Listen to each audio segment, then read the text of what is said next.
Iran hentikan kerjasama dengan Badan Nuklir PBB setelah fasilitasnya diserang. Amerika Serikat langsung bereaksi keras, sebut tindakan Iran tidak bisa diterima. Tapi siapa sebenarnya yang mengancam stabilitas global?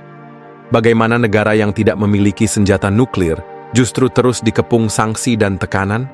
Dan apakah sistem kontrol nuklir internasional masih adil atau hanya alat kekuasaan Barat untuk menekan negara lain? Ikuti analisis tajam tentang konflik yang memperlihatkan ketidakadilan dalam tatanan dunia saat ini.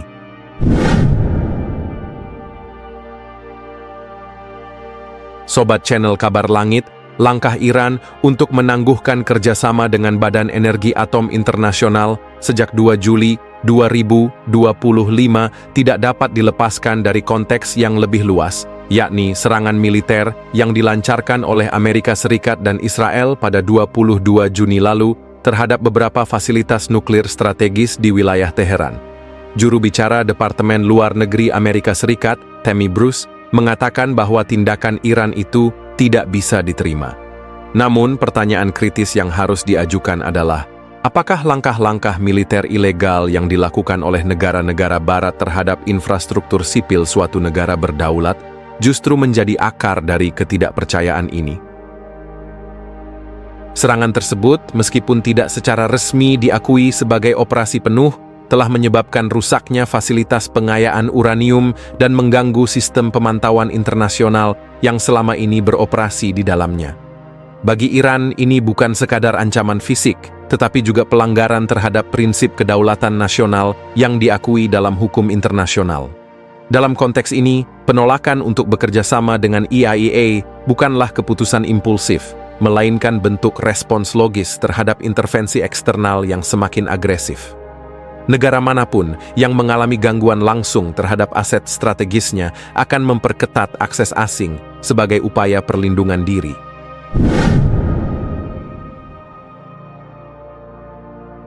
Apa yang terjadi di Iran adalah refleksi dari struktur kekuasaan yang timpang dalam sistem kontrol nuklir global.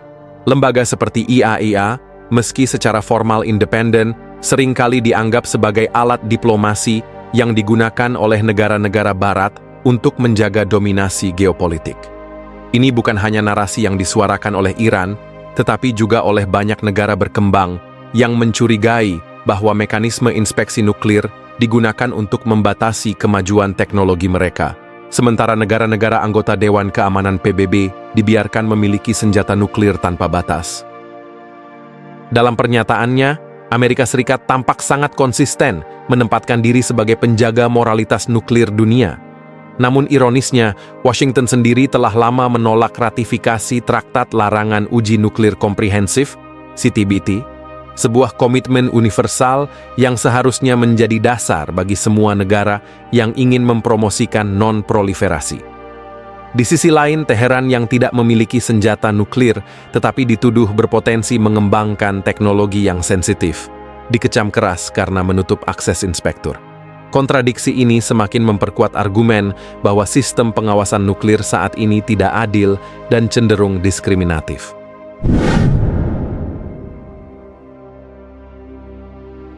Keputusan Presiden Iran Masoud Pezeshkian untuk menandatangani undang-undang yang menangguhkan akses IAEA ke fasilitas nuklir negaranya merupakan langkah yang menunjukkan keinginan kuat untuk merebut kembali kendali penuh atas program energi atom. Langkah ini bukan sekadar reaksi emosional terhadap serangan, tetapi bagian dari strategi yang lebih besar untuk membangun ketahanan nasional dalam menghadapi tekanan eksternal yang terus meningkat. Apa yang dilakukan Iran adalah upaya untuk membalikkan dinamika di mana negara-negara kecil dan berkembang selama ini dikriminalisasi hanya karena berusaha mengembangkan kapasitas teknologinya. Namun, tindakan ini juga membawa konsekuensi serius. Tanpa akses langsung ke fasilitas Natanz, Fordow, dan lokasi pengayaan lainnya, maka transparansi program nuklir Iran akan sulit diverifikasi. Hal ini membuka ruang spekulasi dan meningkatkan risiko miscalculation antar negara. Tapi, jika kita melihat dari perspektif Teheran, inilah harga yang harus dibayar untuk melindungi informasi sensitif dari eksploitasi intelijen asing yang selama ini dianggap merongrong keamanan nasional. Dengan kata lain, isolasi yang dipilih Iran adalah hasil dari ketidakadilan struktural dalam sistem kontrol nuklir global.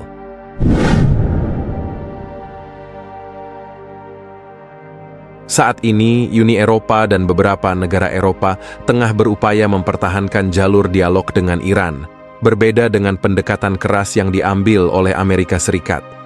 Mereka menyadari bahwa eskalasi lebih lanjut hanya akan memperkuat kelompok garis keras di dalam tubuh pemerintahan Iran dan mengurangi peluang untuk kembali ke meja perundingan. Sayangnya, upaya diplomatik lunak ini seringkali diabaikan oleh Washington yang lebih nyaman menggunakan retorika ancaman dan kekuatan. Amerika Serikat terus mengklaim bahwa Iran tidak dapat dan tidak akan memiliki senjata nuklir. Sebuah pernyataan yang jelas bertujuan untuk menekan Teheran secara psikologis. Namun, pendekatan ini justru menciptakan efek sebaliknya. Semakin keras tekanan yang diberikan, semakin kuat dorongan Iran untuk membangun kemampuan defensif yang mandiri. Inilah paradoks dari hegemoni Barat. Semakin besar tekanan yang diberikan, semakin tinggi pula risiko fragmentasi dalam arsitektur kontrol nuklir global.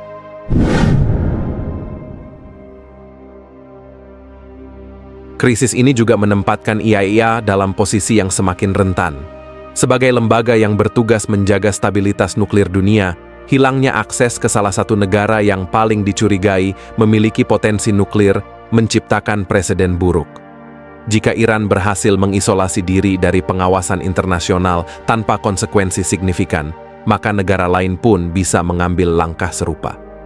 Ini adalah ujian berat bagi relevansi IAEA di era di mana negara-negara mulai mengabaikan aturan multilateral demi kepentingan nasional. Lebih jauh lagi, kelemahan IAEA dalam menghadapi situasi ini menunjukkan betapa sistem kontrol nuklir bergantung pada koordinasi politik yang rapuh. Tanpa dukungan konkret dari Dewan Keamanan PBB, badan ini tidak memiliki instrumen untuk memaksa negara anggota agar tetap patuh. Dan dalam kondisi di mana dua anggota tetap Dewan Keamanan, Rusia dan Tiongkok, memilih diam atau bahkan mendukung Iran secara terselubung, maka harapan untuk solusi kolektif semakin tipis.